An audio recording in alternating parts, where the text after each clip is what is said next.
Со новата серија 1 BMW го испраќа во историја единствениот компакт со погон на задните тркала.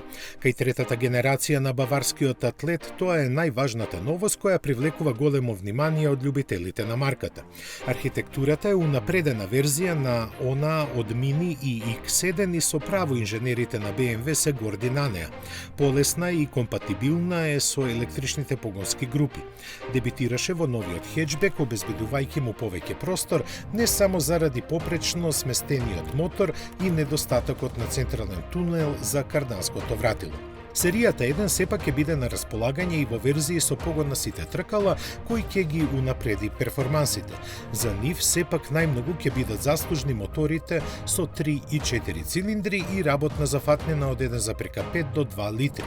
Бензинците засега се со 140 и 306 конски сили, а дизелите со 116, 150 и 190 коњи. Понудата во иднина секако ќе биде збогатена, но електрични или барем хибридни верзии се уште не се споменуваат.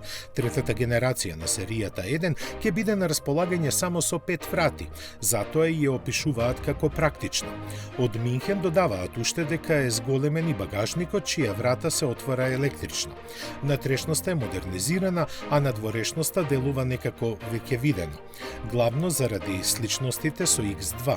Новата серија 1 изгледа помускулесто и малку помасивно.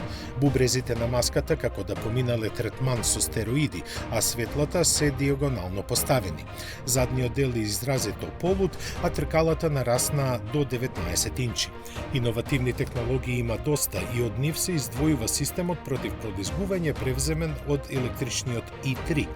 Јавноста за прв пат ќе ја види новата серија 1 дури во септември на салонот на автомобилите во Франкфурт. Продажбата ќе стартува пред крајот на годината по цени кои во Германија ќе започнуваат од 28.200 евра.